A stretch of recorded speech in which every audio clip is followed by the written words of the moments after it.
Ian Rappaport, my colleague from the NFL Media Group, saying that the Eagles are getting phone calls on Carson Wentz, and they are, to use the Fraser Crane phrase, listening. They're not hanging the phone up, and is the phrase that Ian Rappaport is using.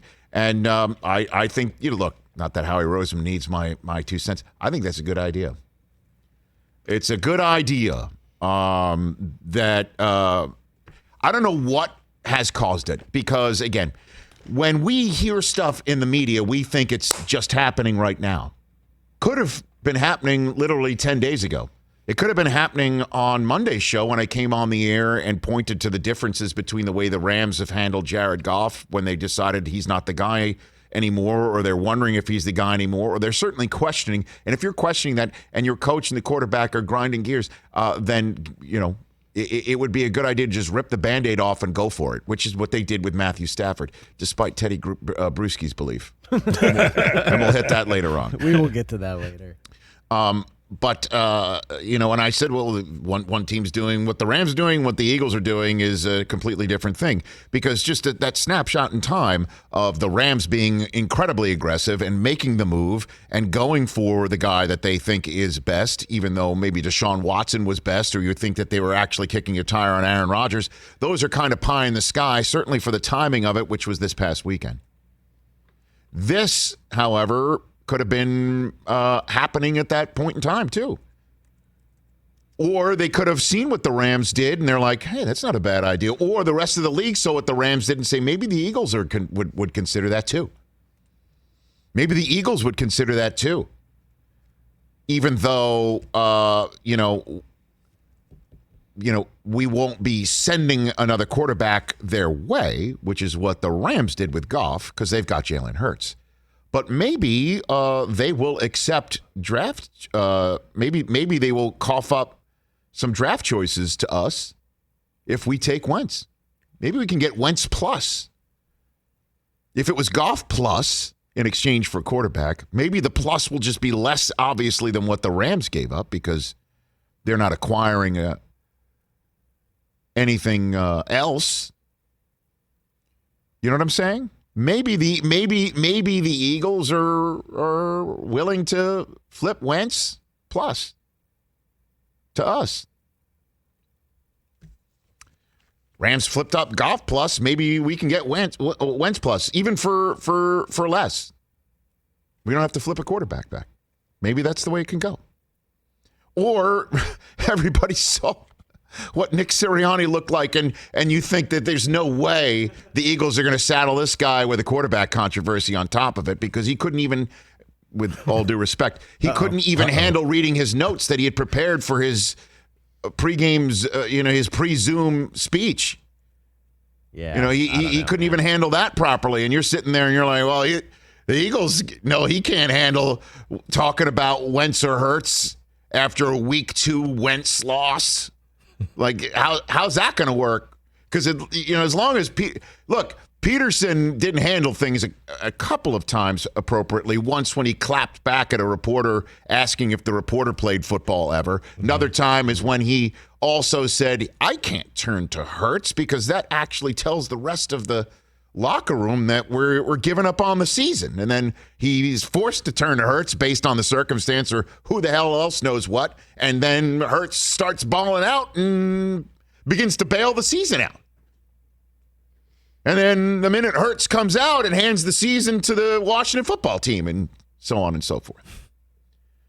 I don't know what's causing this news to be leaking out right now, or it's happening right now, or it happened a few days ago and we're learning about it right now, similar to learning about the Deshaun Watson trade request days apparently, if not weeks apparently, after he actually delivered it to Houston. Don't know the circumstances or the sequence. But I'll ask you, would you reach out for Carson Wentz? Good poll question. If you're Indianapolis, you've got to say yes. I think. Agreed. I thought Stafford was the spot. Indianapolis was the spot for Stafford. I thought Stafford was the right combination. Maybe, once again, the Rams are like, we'll give you 2 1s, a 3, and our quarterback who's, got a big, large contract, but has played in the Super Bowl, has won 40-plus games in the last few years in the NFL, that he also is not even close to age 30. Wentz is a little older than Goff, if I'm not mistaken, and he's got a huge contract, but Frank Reich and he have a history. Do the Colts cough up what to go get Wentz? What would it be? It would have to be Wentz plus coming to Indianapolis, right? In exchange for what? How would this trade look? Like, I'm even just talking off the top of my head and confused how it would even possibly look, because Goff went with the 2 1s and the 3 for Stafford. What would it be? So you're acquiring Wentz and his big, huge-ass contract. It would be either Wentz plus or what?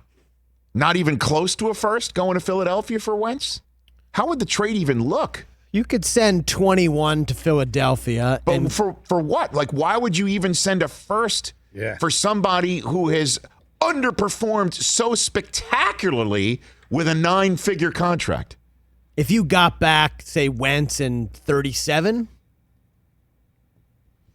That's what I'm saying. What was the trade look like? I'm just even trying to Wentz plus. Would you get a Wentz plus for who? Because you're not flipping your quarterback back. They would just get rid of Wentz and say, Sirianni, here's Jalen Hurts, quarterback controversy over, let's go to work. But man, is this just a fascinating thought. If you're San Francisco, do you do that? I don't know. It's such a huge contract. We say what you want about Goff, but the guy won football games. Yeah. Sure did. Wentz was dreadful this year. So do you guys, positively dreadful. And also on top of it, he's $35 million against the cap for the Eagles, with Goff going, what is that, a $22 million hit? That's what it was. And then Stafford's is coming in. $22 million in Carson Wentz dead money. My word. you guys think that marriage is beyond repair? So, in Philadelphia? Yeah. How do you run it back? Just again, I guess you can, because you trade. You know, it was if I know this because I've been posting some Throwback Thursday photographs to my Instagram feed, and we're going to have a little Throwback Thursday photograph memory stroll on this show later on. It was 3 years ago today. 3 years ago. Let me repeat it. 3 years ago today, in which the Eagles Philly specialed the Patriots in Minnesota. That's it. It's 3 years ago today. The Eagles won the Super Bowl, and they told that coach to beat it. For a guy who may be the next Belichick, the next Reed, the next, just name it. It's entirely possible. How did he get? But his first press conference was an absolute. With all due respect. Well, I mean, I was going to use the word abomination, but it is not. The guy just absolutely stepped all over himself and did not have the chops to handle the moment.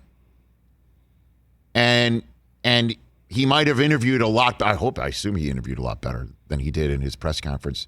How are you going to say to that guy, go for it? Let's have Wentz start, and then if he doesn't perform, like week 4, you're 1-3. Hey Nick, what are you going to do with the quarterback situation? You think he's going to handle that deftly? Does that matter? I guess when it's all comes down to it. All I know is I would have sent him immediately to some sort of communications coach on the spot. If I was the owner, if I was our friend Howie Roseman, I would have we're going to get you on the phone. I know one or two off the top of my head that'd be able to handle that situation right away. Yeah. Brandon Staley was all polished when he was on this show, wasn't he? Yep. Sure was. So put it all together, and I'd answer the phone too. I just don't know how in the world it would look. Hey, you watched all the way to the end. Thanks for that. Watch more right here.